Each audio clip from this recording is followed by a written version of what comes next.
When I was in college years ago, I was taking marketing and I had to take a mandatory law class.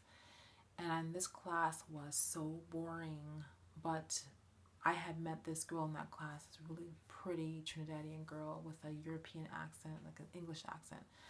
And we became friends. So she was the kind of the thing that kind of drew me, that kept me intrigued to go back to class because it was fun to hang out with her.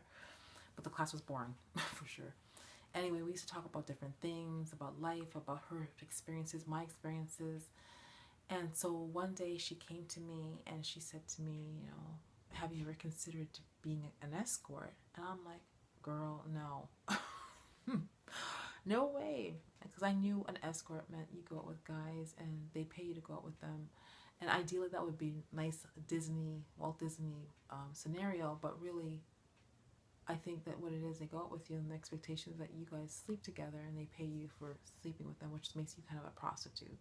So I was like, no, thank goodness, no. Because ideally, I, I'd love to be able to go with someone and they pay you to go out with them. It's almost like for company or just, if you're a businessman, you need company that day. But I kind of got the gist of what it was. I had a boyfriend at the time and he and I both played basketball at that school. So and it wasn't going well. Like it was basically a relationship based on convenience. Like we both played, and obviously he was very disrespectful at times, and it was really going nowhere. So this was kind of a test to see where his head was at in relations to me. So I went to him and I said to him that someone had brought the proposal to me about being an escort, and he was like, an escort? An escort is a prostitute. And so I was like, okay, I see where his head's at. Like he doesn't even see like the possibility that it could not involve sex. But anyway, I should let him know that, and continue to have this friendship with this girl in that class. So anyway, one day she came to me and she said that there's a guy in our law class, that finds you so beautiful and he wants to meet you. And I'm like, guy in our class, what guy? No, if there was a guy in our class that I was willing to date, I would have been really excited to go to class. But I didn't remember seeing anybody. So anyway, I said, yeah, sure, I'll meet him.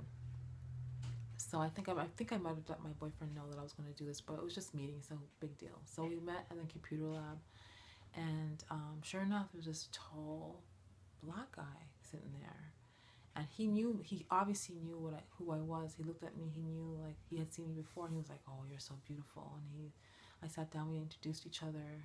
I gave him my name, he gave me his name, and he told me a little bit about himself, and said he's from Ghana, and he's a prince, and that his dad is prestigious in Ghana, and that he got to get to know me better, and he's only here for business, and he gave me his card.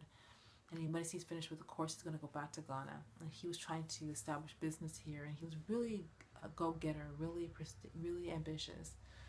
Anyway, I let him know I had a boyfriend, and he said he didn't care. He still wanted to get to know me. So I said, okay, all right. I'll take his card and I'll see with my boyfriend if that would be okay if we just became friends. Anyway, my boyfriend didn't seem to care much. That's all right. But if you guys talk on the phone, you guys have to talk on three-way. I think you're just really just being nosy and just intrigued about whether this guy really existed or whatever. But anyway, so that night, my boyfriend called me and hooked us up on three-way, and we talked a bit. And he's very polite, really nice. But he definitely made it very clear that he was interested in me more than just being my friend. And I made it very clear I have a boyfriend. It was just a very messed up situation. Anyway, we had talked about going out for dinner, and um, the boy I was talking to didn't really care. So to me, I mean, I was young. I wasn't looking to get married anyway, and I was focused on school. So you know, you kind of like when you're at that age, you really should just be dating anyway. So I said, sure, we'll go on this date. And one of my girlfriends from the team was like, no, yo, you need someone to go with you just in case this guy gets stupid or something. So she came with me, and I asked him, is it okay if I bring my friend? He said, yeah. And it made sense because I didn't really know him. Anyway, we ate, me and my girlfriend, and he didn't eat, and which made me feel bad because I'm thinking like we're supposed to be going on a date or going out to getting to know each other, and we're eating and you're not. It was just so weird, and it was hard to talk to him with her there. So I didn't take her again. That was, I mean, I knew who he was at that point. I felt enough, and we were in a public place anyway. He drove his car, I drove mine. It is what it is. So I never brought her again. So we ended up going out quite a bit, talking on the phone a lot. One day, we went on a tournament, the guys team and the girls team, and when I got back, someone said that there's a package for you at the front desk, and you need to pick it up before you go. And it was about 11 o'clock at night, but this time it was a long drive, long day. So when I got out and got to the front desk, there was a huge bouquet of flowers. It must have cost about $150 from him, and I can't remember what the note said. I thought I kept the note, but I'm not sure what the note would be now. But it was such a nice gesture. I've never had anyone do anything like that for me before in my life. No one. I was totally taken aback by it. It was such a flattering gesture. It was such a nice thing. I didn't call him that night because it was late. But the next day, I did talk to him in person. I just let him know how beautiful that was. But still had a boyfriend. Anyway, and he must have knew this guy was no good because there's no way a boyfriend would let you go off and do the stuff that we were doing, having dinner and all kind of stuff. Anyway, it ended up that my boyfriend at the time had to go to a basketball tournament in another province. So the three ways couldn't happen, but because it was so close to Christmas, it would be a very weird time to just drop off and not be talking to someone, just fall off and not talk to him. So I had to continue to call him. So I started calling him on call block. But one day I forgot to take the block off. So he ended up getting my number, which I didn't want. I had a boyfriend. So anyway, it ended up being okay, except that my mom knew I had a boyfriend too. And so this guy was calling like, hello, is Deborah there? And my mom was like, it's the guy on the phone for you. Who is this guy? Because his accent was so strong. Anyway, I just let her know that it was just a friend. He was a friend at that time, and she got to know that eventually all the calling that this guy wasn't just a friend. This guy was actually interested in me. So it got to the point where, because we were going, and it makes sense. He's beyond the flowers. He gave me a silver dollar as a token. It was a nice gesture. He gave me a bottle of perfume, saying he's gonna do this business and make a perfume and name it after me. Like, he was such a sweetie. But I do believe that there is a person for everyone, and he was not the guy for me. Anyway, it's not about things. It can't be about things. It has to be about a connection. So, but I didn't mind, being friends with him still. He didn't have to do anything for me after that. It was okay. But he continued to, kind of, do nice things for me. In regards to calling, and he didn't do a whole lot for me in regards to buying me stuff, because he knew that I wasn't interested in going the distance, like having sex with him or being with him in that way. Anyway, it got really, it makes sense if a guy's paying. I've heard a lot of guys say this: if they're paying to take you out, that they want something from you. And I knew I'd get to that place.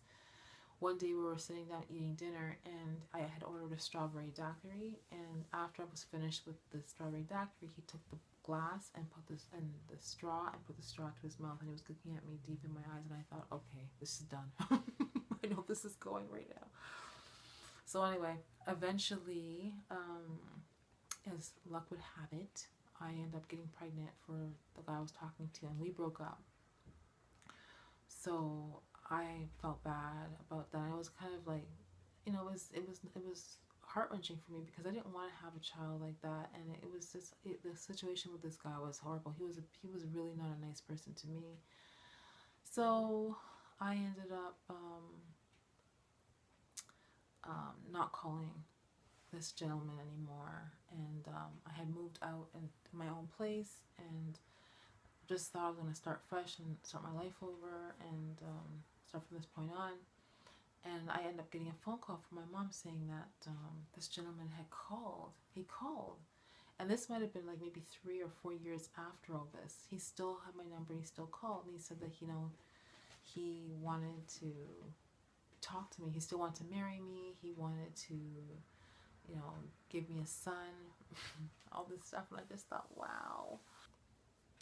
But the point of this me sharing this story is that I was watching Shaneri Ogazi's YouTube video about sugar babies and sugar daddies, and I thought to myself, oh my gosh, was I a sugar baby? Because I was going out with this guy and I was keeping him company. He was a business guy and he was buying me stuff, and I mean, we didn't have sex, but like, he definitely wouldn't have said no. I just realized that might be what it is, and I oh my gosh, I felt really like, not sick inside, but anyway, to each their own. But I just have this thinking about, and even more so now than before, about dating and about what dating is for, and if you're not dating, if you're not going out with someone who is a potential husband or wife, why are you dating them? What's the point?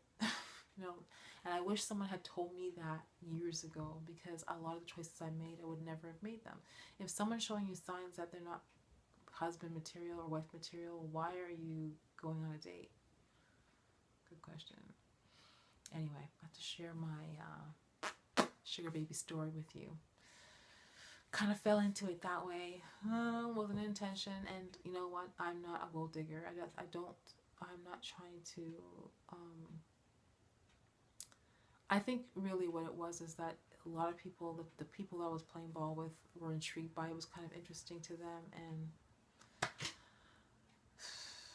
kind of kept me in it for a bit. And I didn't want to be mean to him because he was such a nice guy. He really was a nice guy. I could see us being friends, but he really wanted to go another level that I wasn't willing to go. But anyway, that's my sugar baby story. I hope you liked it. And no, I mean, everyone's gonna add to think of their opinions about it, but my intention was not to lead him on. I made it very clear. I was very honest the whole time. Anyway, hope you enjoyed the story. Until next time, be blessed.